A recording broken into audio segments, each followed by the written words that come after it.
tradición de Isaías, mientras que la categoría de justo corresponde más o a la tradición sapiencial o a la tradición deuteronomista. Sí, pero sobre todo la sapiencial. Tradición sapiencial o deuteronomista. Sí. Entonces, de acuerdo a el tipo de evangelio que nos ubiquemos, ¿sí?, se ha preferido describir la tortura y la muerte de Jesús en dos claves totalmente distintas. Si elegimos el Salmo 22, el Salmo 22 está en Mateo y está en Marcos, y no solamente está presente en las últimas palabras de Jesús, sino que también está configurando varios detalles del camino a la cruz. Ahora vamos a ver justamente algunos detalles o algunos paralelos como recuerdan.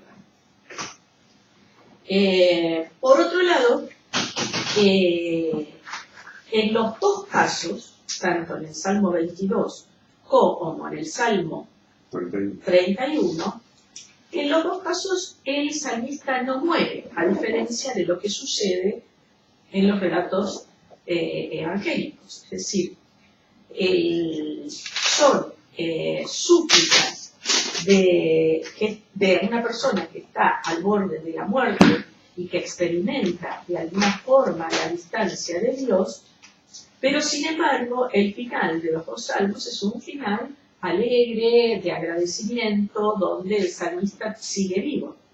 Decir que no muere entonces. No, en los salmos no.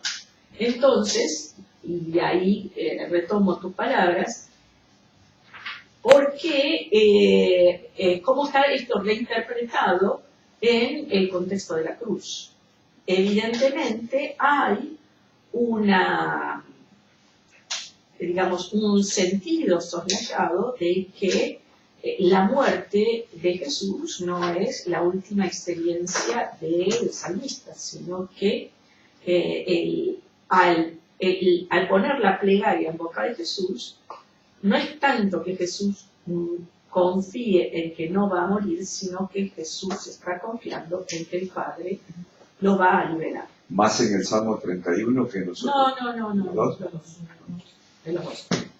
Ahora, ¿qué tipo de liberación hay en los sinópticos? Y bueno, es la resurrección. Es decir, siempre volvemos al mismo. El mensaje, por más dramático que sea en la descripción de la muerte de Jesús, ninguna de esas descripciones pretende dar cuenta de que la muerte es la última palabra, sino todo lo contrario. Sino que la muerte es una instancia por la cual Jesús pasa, pero para luego resucitar. Y que si hay algo que el Padre no hace en ningún momento es abandonar al Hijo. Entonces... es decir, que sería necesaria la muerte para que exista la resurrección. Esa es una interpretación un poco... A ver, yo te lo pondría al revés. Si asumió nacer y asumió toda la humanidad en su cuerpo, era obvio que tenía que morir. Ah, sí, por supuesto. Bueno, entonces, la pregunta no es tanto si tenía que morir sí o sí, como una entrega, como que el Padre lo abandona en la cruz, que no es la lectura que hacen los evangelios, sino que muere torturado por sus hermanos, abandonado por sus hermanos y rechazado por sus discípulos. Esa es el tema. Ahí la respuesta del Padre es resucitar. ¿Por qué? Porque es el Dios de la vida. Y porque Jesús es el primogénito. Estamos todos llamados a la resurrección. Existía la fe en la resurrección de los muertos en ciertos sectores del judaísmo, antes de la época de Jesús. Y particularmente el cristianismo funda toda su esperanza escatológica en la resurrección de los muertos, de la cual Jesús es el resurrección para los judíos era de la misma manera que se nos plantea en los evangelios. Ya, depende de los textos, pero por ejemplo en Segunda Macabeo se habla concretamente de resurrección. Es la primera vez que se habla de No. resurrección, ¿no? No. Hay otros textos que se puede también interpretar como resurrección, pero bueno, es meternos en otro tema. Pero, sí. Y digamos, las aguas más están divididas en el tipo de judaísmo que estamos hablando. El judaísmo helénico, sobre todo los de Junio Alejandrino, volvemos a Egipto, donde la fe en el más allá era inmemorial. Las comunidades que son afines a ese tipo de judaísmo, es decir, al judaísmo alejandrino, son las que producen la literatura que da cuenta de la fe en la vida después de la muerte. En cambio, las comunidades de cuño más bien palestino son las que no tienen, las que tienen literatura que hablan del Sheol como la nada, como el abandono de Dios, como no hay esperanza. Entonces, más que hablar de una datación, yo lo que propongo es hablar de una ubicación o una procedencia de la literatura. ¿Sí? Bueno. Entonces, tenemos dos salmos que terminan con la vida del salmista, o sea, terminan bien, terminan con la alegría y que el salmista está vivo, y en cambio, en los textos evangélicos tenemos una resolución que es distinta. Tenemos una resolución donde la vida viene después de la muerte, en la resurrección de Cristo. Esto es, digamos, una primera reflexión para ver en el macro los parecidos y las diferencias, ¿sí? Ahora vamos a meternos un poquito más en detalle de qué se tratan más los parecidos, por ejemplo, en el Salmo 22 o en el Salmo 31, ¿sí? Por lo pronto, vamos a encontrar que en el Salmo 22, el mismo hecho de que el evangelista ponga en boca de Jesús el comienzo del Salmo, ya automáticamente uno piensa en todo el Salmo, ¿sí? Es decir, si Jesús está recitando Elí, los textos que, digamos, la transliteración de Marcos y de Mateo es del arameo, no es del hebreo. ¿Por qué lo ponen en arameo? Evidentemente están citando desde alguna fuente extrabíblica el Salmo, pero no lo están citando según el griego, ni tampoco lo están citando en hebreo. Es decir, ponen a Jesús recitando este Salmo en arameo.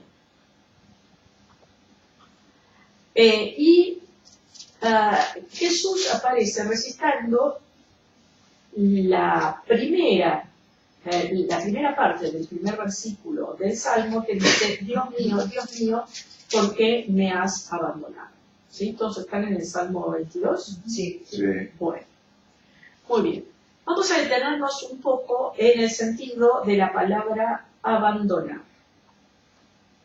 ¿Por qué? Porque la palabra abandonar es una palabra muy fuerte que remite a una actitud del Padre de haberse borrado, ¿sí? Es decir, y que alimenta este discurso que vos mencionaste recién, como que el Padre hubiera deseado de que vamos, como el Padre abandónico.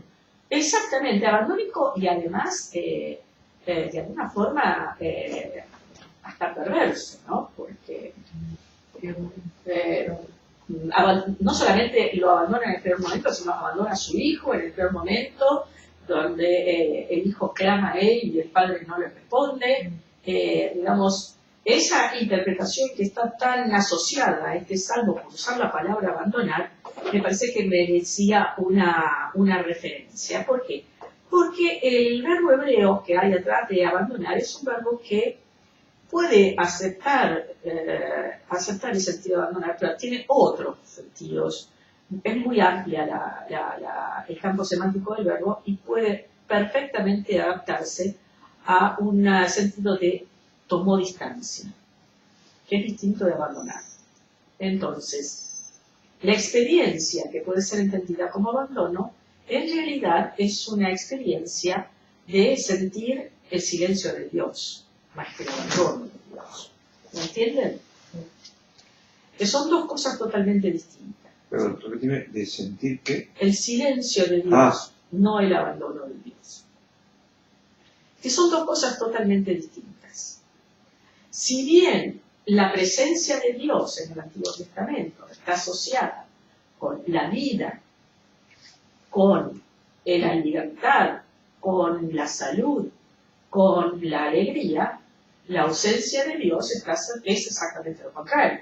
Está asociada con la tristeza, con la enfermedad, con la muerte. Entonces, pero no necesariamente porque el Padre no esté, sino que el Padre calla. Que son dos cosas distintas. Todo trayecto espiritual, todo camino espiritual pasa por la experiencia del silencio de Dios. ¿Es parecido a Job? Bueno, por supuesto. Que le clama a Dios que quiere que sea el juez de esta situación que le está tocando vivir a él. Bueno, pero ahí tenés Job, ¿cómo termina? ¿Termina bien? Exactamente. Termina bien. Exactamente. Bueno, termina bien porque él descubre su parte de criatura, su nada ante la cosmovisión que le demuestra Dios.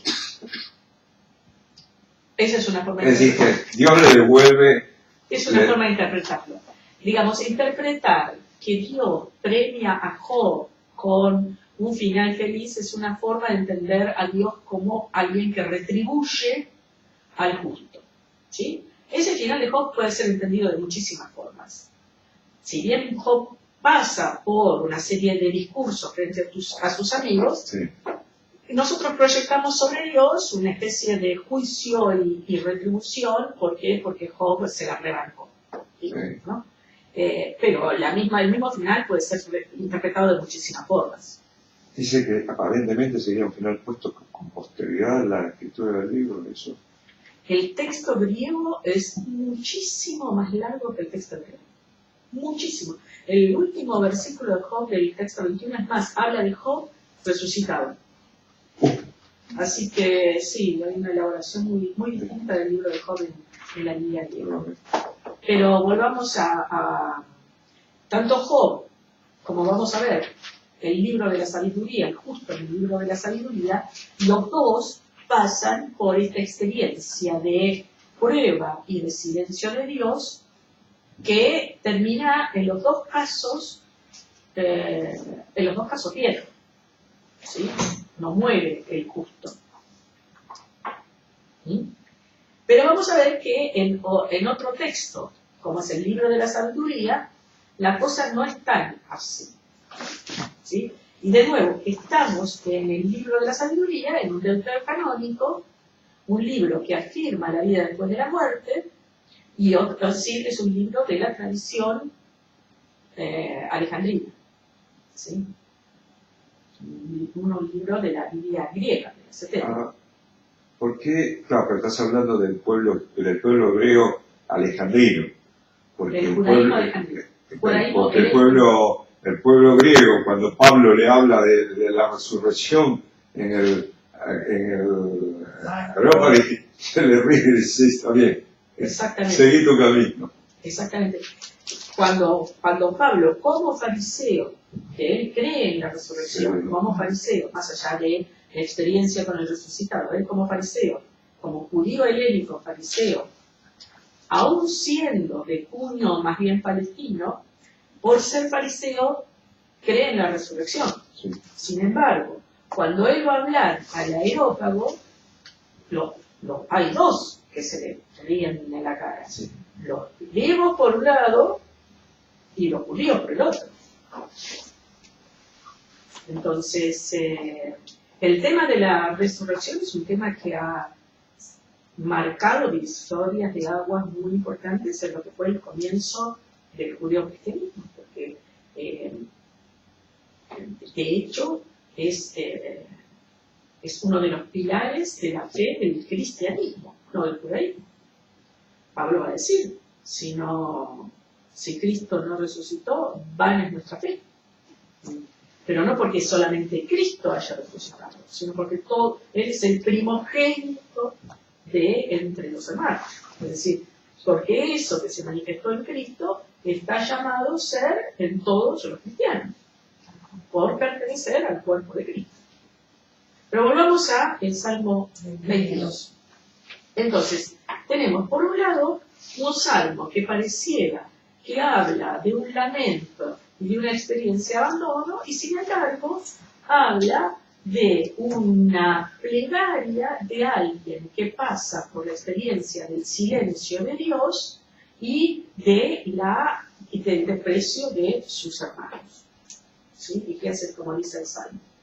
Dios mío, ¿por qué me has abandonado? Que podría traducirse, Dios mío, ¿por qué te has apartado de mí? Lejos de mi salvación, la voz de mis rugidos. Dios mío, de día clamo y no respondes, también de noche no hay silencio para mí. El Salmo va a jugar mucho con las categorías de lejos y de cerca. De hecho, este verbo abandonar, fíjense que dice lejos de mí la salvación, ¿sí? Usa la categoría lejos ahí, que también la va a usar en el versículo 12 y en el versículo creo que es 10, pero sobre todo lo veo en el 12. No andes lejos de mí, que la angustia está cerca, no hay para mí socorro. En el 20. Mas tú, Yahvé, no estés lejos. Versículo 20, no. ¿Sí? Versículo 20. Sí, mas tú, Yahvé, no estés lejos. ¿Y el anterior cuál es? No. El 12. 12. Sí. No andes lejos de mí, que la angustia está cerca, no hay para mí socorro. Entonces fíjense cómo el Salmo... No te quedes lejos de la raíz. Bueno, está bien. Está lejos, está bien. El 12 y el 20. El 20. Entonces fíjense cómo el Salmo juega con estas categorías de lejos y de cerca de la experiencia de Yahvé, de tenerlo lejos o de tenerlo cerca. Esto es parte de los escenarios. ¿Y dónde está la palabra cerca? Ahí en el 12, fíjate. No andes lejos de mí, que la angustia está cerca. No te diré porque te acecha el peligro y no hay nadie que me para socorrer. Bueno, yo tengo... No andes lejos de mí. No te quedes lejos porque acecha el peligro y no hay nadie para socorrer. Bueno, esa es la traducción tuya. Yo tengo no andes lejos de mí, que la angustia está cerca. Y no hay socorro para mí. Bueno, en el hebreo están las dos categorías, cerca y lejos. Sí, más allá como la troca que es la vida del pueblo de Dios, que es Sí, la latinoamericana. Esta no, el pueblo de Dios. El pueblo de Dios. Bueno, entonces con más razón es de esperar que detrás de la palabra que se traduce como abandono, en realidad haya esta idea de Dios lejano, no de Dios ausente. Claro. Ahora, dice, sigamos un poco con el Salmo. Dice, mas tú eres santo que moras en las laudes de Israel, en ti esperaron nuestros padres, esperaron y tú los liberaste, a ti clamaron y salieron salvos. En ti esperaron y nunca quedaron confundidos. Es decir, ya desde la segunda estrofa hay un canto de esperanza. ¿Cuál es el versículo es? Leí del 4 al 6. Ah, ¿Sí? Pero la palabra esperar aparece 3 veces ahí. ¿Sí? en el versículo 5, en ti esperaron nuestros padres, esperaron y tú los libraste, a ti clamaron y salieron salvos, en ti esperaron y no quedaron confundidos. Acá dice confiar, no esperar. Confiar tiene Esperar. el mismo sentido literario de esperar. No, son dos cosas distintas. Por eso. Pero bueno. Bueno, y después sigue con una descripción, dice, y yo gusano que no hombre, vergüenza del vulgo, asco del pueblo, todos los que me ven de mí se mofan, tuercen los labios, menean la cabeza. Se confió a Yahvé, pues que él le libre, que le salve, puesto que le ama. ¿Sí? Este versículo, el versículo 9, que expresaría las palabras de, digamos, de burla de lo que están denostando a este justo, de los que lo están agrediendo, lo que lo están torturando, a su vez no reflejan el pensamiento sapiencial que va a estar presente en el libro de la sabiduría y que nos da a entender cuál es el lugar de Dios en todo esto, ¿sí? ¿Por qué Dios permite o cómo se resuelve la relación entre Dios y este justo que está sufriendo en este tipo de tradición sapiencial? Por eso hagamos un impasse y vamos a ver en el libro de la sabiduría, en el capítulo 2 del libro de la sabiduría, cómo se expresa. Dos.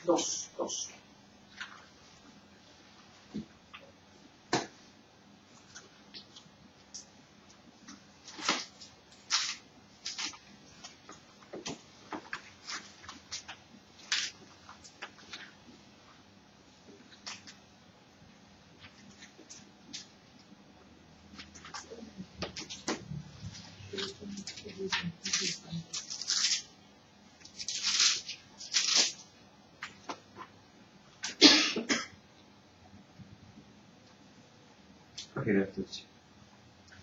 ¿No tiene el índice? A ver, Sí, ya sé.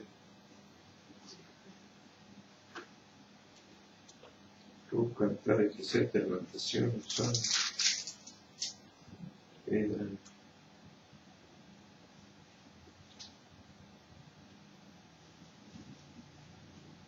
Pásame el día si te ayudo.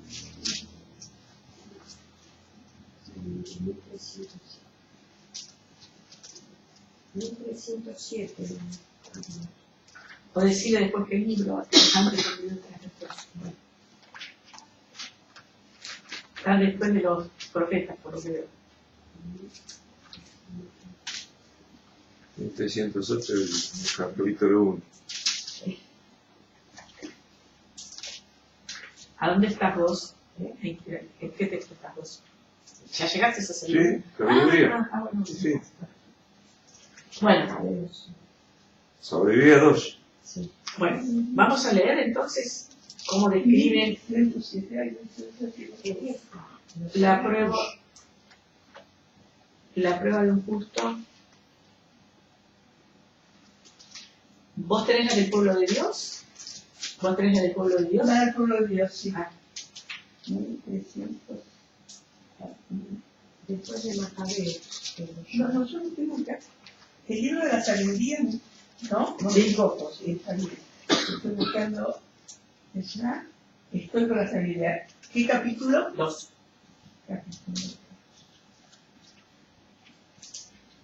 Versículo algo. Ahora vamos a ir en torno de eso. Capítulo 2. Chicos, ya son 1:30, así que por favor pongámonos las pilas.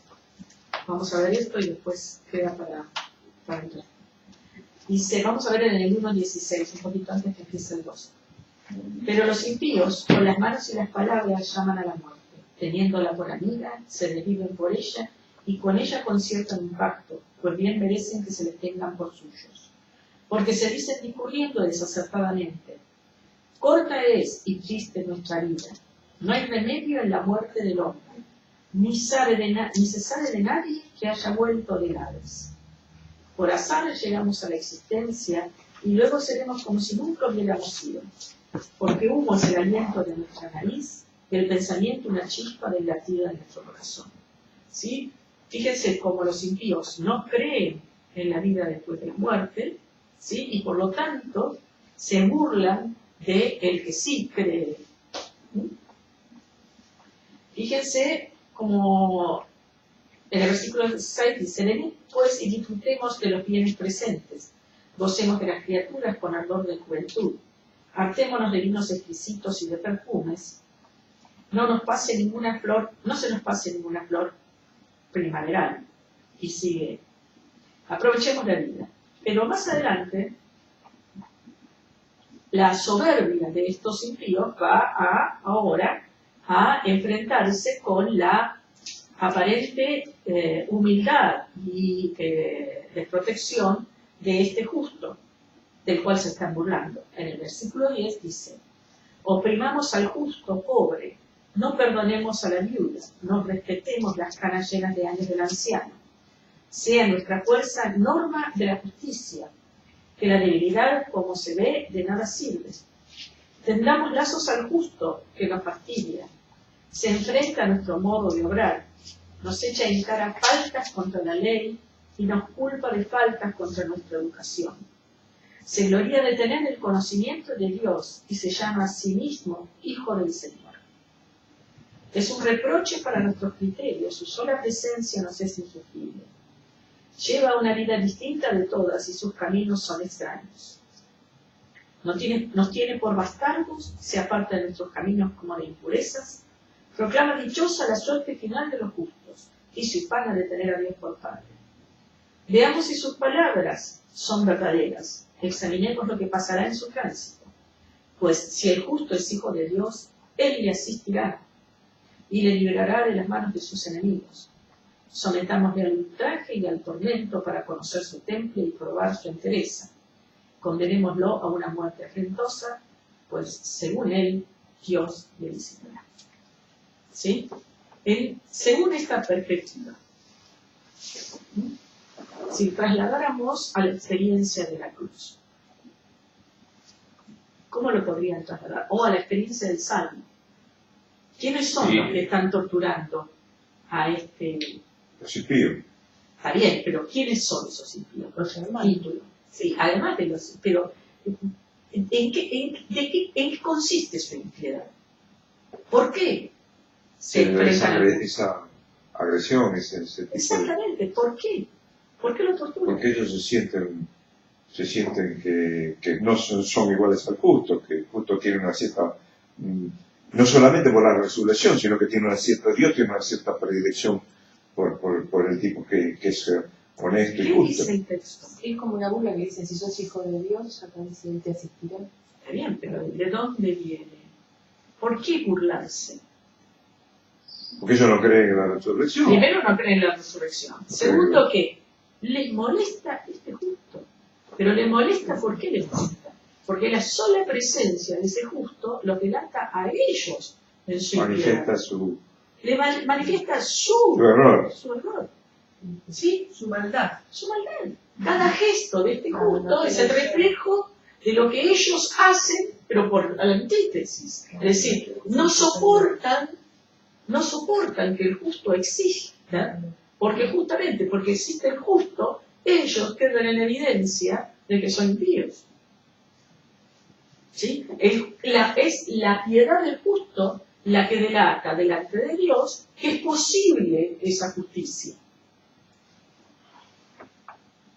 Que la última palabra, que es posible permanecer fiel a Dios, aún en el tránsito. ¿Sí? Entonces, estos impíos torturan al justo justamente para poner la prueba, pero en realidad están poniendo a prueba a Dios. Claro, para ver cómo se manifiesta. Si Dios lo salva o no. Lo mismo mejor. Como una prueba. No. Lo mismo. Bueno, en el caso de Job es Satán el que pone a prueba. Sí. Acá tenemos gente concreta. Acá son los injustos, son los impíos, son parte del mismo pueblo. ¿Sí? Proyectado la muerte de Jesús, tenemos exactamente el mismo cuadro. Son los hermanos, ¿sí? Los que lo torturan porque Son los judíos celosos de esa vida, de esa experiencia de santidad de Cristo, la que no soportan y lo relata en su impiedad.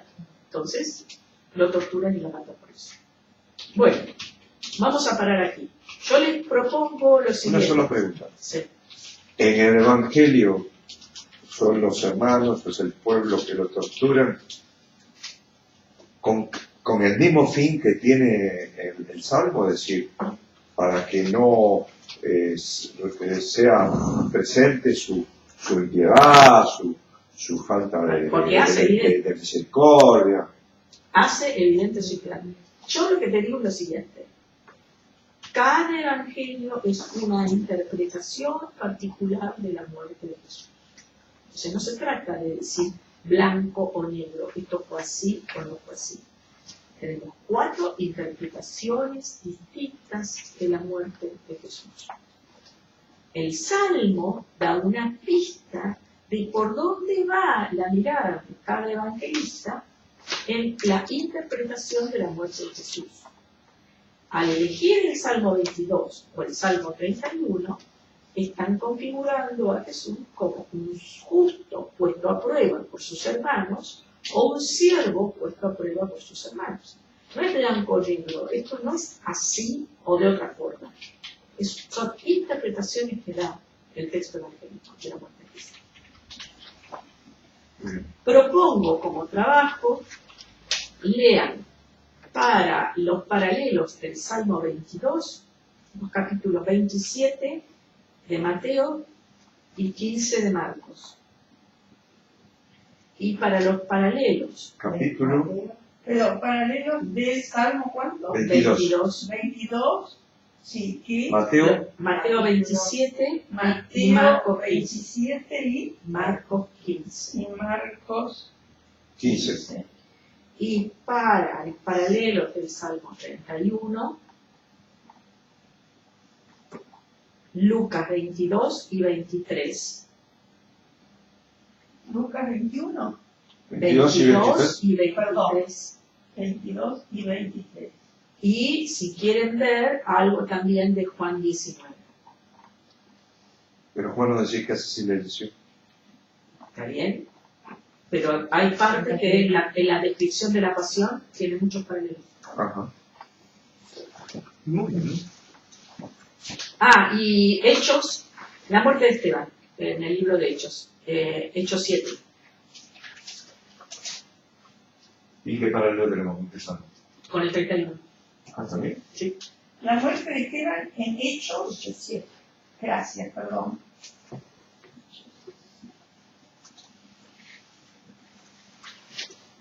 Hechos. Mateo, Lucas. No. Mateo, Lucas. Carlos, la semana que viene no hay, ¿eh? Aleluya. ¿Qué es lo que pasa? No sé otra cosa. ¿No hay clase? No, porque la semana que viene se cierra el mes de la música de San Pablo y va a haber una actividad para los que quieran venir el día jueves, es una actividad